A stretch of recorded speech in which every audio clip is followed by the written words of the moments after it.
इस तरह के मामले बहुत आम हैं, लेकिन हमें सावधानी से उनकी हकीकत समझनी होगी।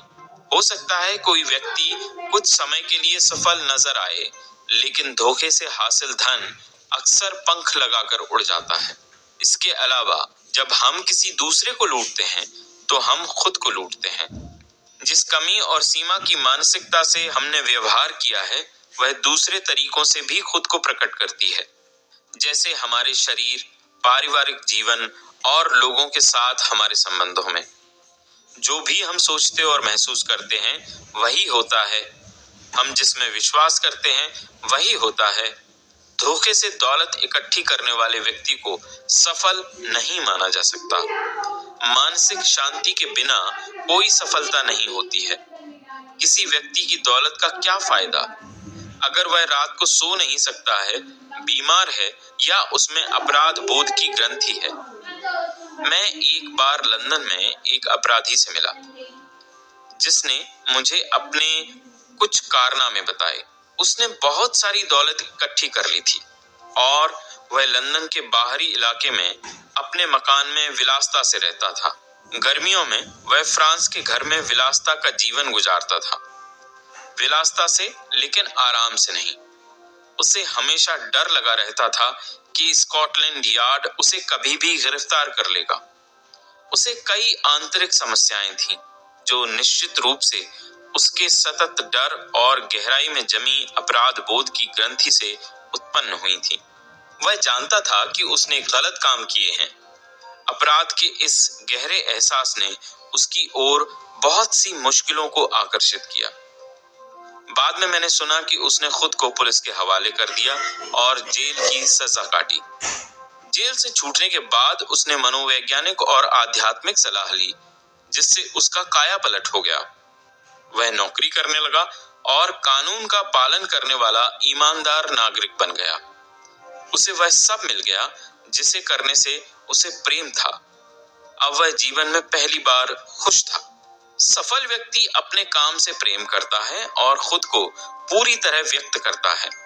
सफलता सिर्फ दौलत इकट्ठी करनी नहीं है, यह तो इससे ऊंचे आदर्श पर निर्भर करती है।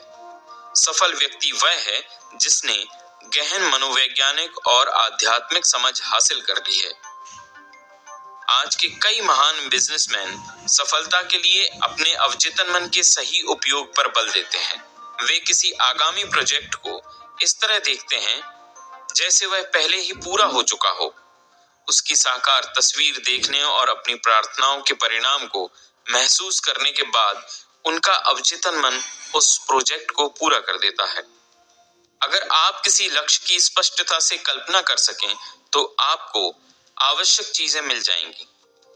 ये चीजें आपको अवचेतन मन की चमत्कारी शक्ति द्वारा ऐसे तरीकों से मिलेंगी जिनके बारे में आप कुछ नहीं जानते हैं।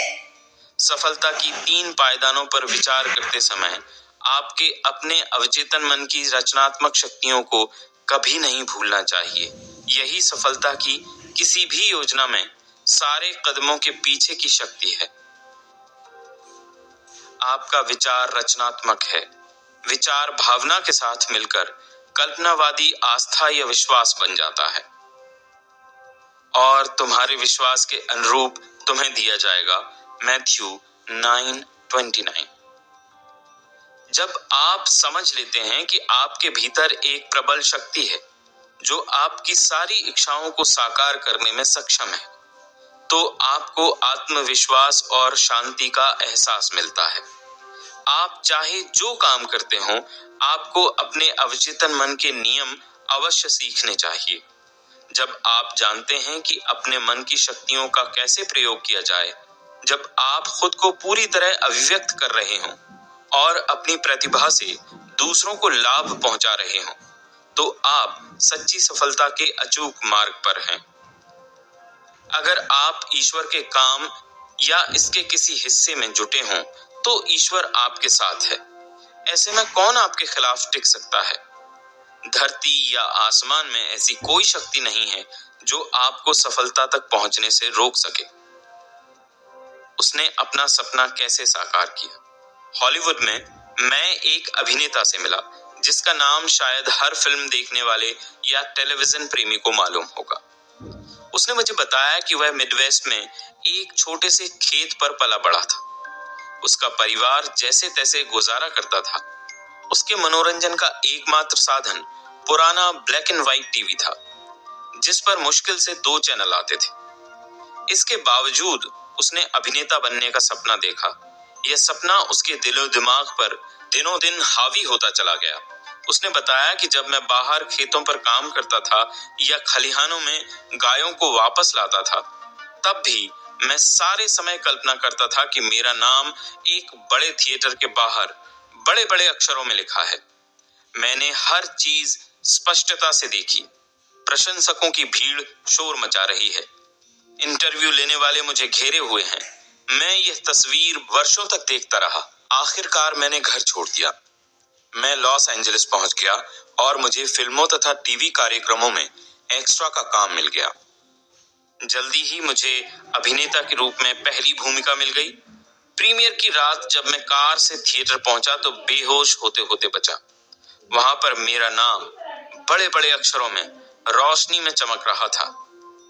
भीड़ थी, अखबार के रिपोर्टर्स थे, सब कुछ वैसा था जैसा मैंने बचपन में कल्पना की थी। उसने आगे कहा, मुझसे ज्यादा कौन जान सकता था कि लगातार की गई कल्पना की शक्ति सफलता दिला सकती है। सपने की फार्मेसी हकीकत बन गई। कुछ साल पहले मैं एक युवा फार्मासिस्ट से मिला जिसका नाम मैरी एस था। वह एक बड़े चेन ड्रग स्टोर के प्रिस्क्रिप्शन डिपार्टमेंट में काम करती थी। एक दिन जब वह मेरे लिए दवा बना रही थी तो मैंने उससे पूछा कि उसे यह नौकरी कैसी लगती है। तो ठीक है, उसने कहा था। तनख्वाह और कमीशनों से काम चल जाता है। इसके अलावा कंपनी मुनाफा भी बांटती है। अगर किस्मत अच्छी रही तो मैं इतनी कम उम्र में रिटायर हो जाऊंगी कि जीवन का आनंद ले सकूं। पल भर के लिए खामोश रहने के बाद मैंने पूछा, क्या आपने बचपन में यही सपना देखा था जब आपने फार्मासिस्ट बनने का फैसला किया था? उसके चेहरे पर मुश्किल का भाव आ गया। वह बोली, नहीं, मेरा ख्याल है नहीं। मैंने हमेशा खुद को अपने स्टोर की मालकिन के रूप में देखा था। मैं चाहती थी कि जब मैं सड़क पर जाऊं तो लोग नाम लेकर मुझे हेलो कहें। मैं भी उन सब के नाम जानती थी क्योंकि मैं उन्हें दवाएं देती थी। आप सोचेंगे कि यह अजीब है, लेकिन मैंने इस बारे में भी सपने देखे हैं कि माता पिता अपने बीमार बच्चों की दवा के लिए मुझे आधी रात को फोन कर रहे हैं। मैं अपने पाजामे के ऊपर कपड़े पहनकर नीचे स्टोर तक जा रही हूँ और उन्हें उनकी जरूरत की दवा दे रही हूँ। मेरे सपने की तस्वीर किसी बड़े स्टोर के काउंटर के पीछे 9 से 5 की नौकरी जैसी नहीं थी, ना है। निश्चित रूप से नहीं है, मैंने कहा। लेकिन आप अपने सपने को पूरा करने की कोशिश क्यों नहीं कर रही हैं? क्या आप उसमें ज्यादा खुश और सफल नहीं होंगी? अपनी नजरें ऊपर रखें, यहां से बाहर निकलें, अपना खुद का स्टोर शुरू करें। मैं कैसे कर सकती हूँ? उसने अपना सिर हिलाते हुए कहा। उसमें बहुत सारे पैसे लगेंगे और हम इस वक्त जैसे तैसे महीना काटते हैं। इसके बाद मैंने उसे एक अद्भुत सच्चाई बताई। वह जिसे भी सच मानती थी उसे वह अस्तित्व में ला सकती थी। मैंने उसे अवचेतन मन की शक्तियों के बारे में बताया। वह जल्दी ही समझ गई कि अगर वह अपने अवचेतन मन तक स्पष्ट और विशिष्ट विचार पहुंचा दे तो वे शक्तियां किसी तरह उसे साकार कर देंगी। वह कल्पना करने लगी कि वह अपने खुद के स्टोर में थी। उसने मानसिक रूप से बोतलें जमाईं, पर्चों पर लिखी दवाएं बनाईं और ग्राहकों का इंतजार करने की कल्पना की, जो उसके पड़ोसी और मित्र भी थे। उसने अच्छे खासे बैंक बैलेंस की तस्वीर भी देखी। मानसिक रूप से वह अपने काल्पनिक स्टोर में काम करने लगी। अच्छी अभिनेत्री की तरह उसने अपनी भूमिका अच्छी तरह निभाई। मैं जिस तरह अभिनय करूंगी वैसी ही बन जाऊंगी। वह पूरे दिल से अभिनय में जुट गई। वह इस तरह जीती थी, चलती थी और काम करती थी जैसे वह स्टोर की मालिकिन हो। कुछ साल बाद मैरी ने मुझे चिट्ठी लिखकर बताया कि हमारी बातचीत के बाद उसके जीवन में कैसा मोड़ आया।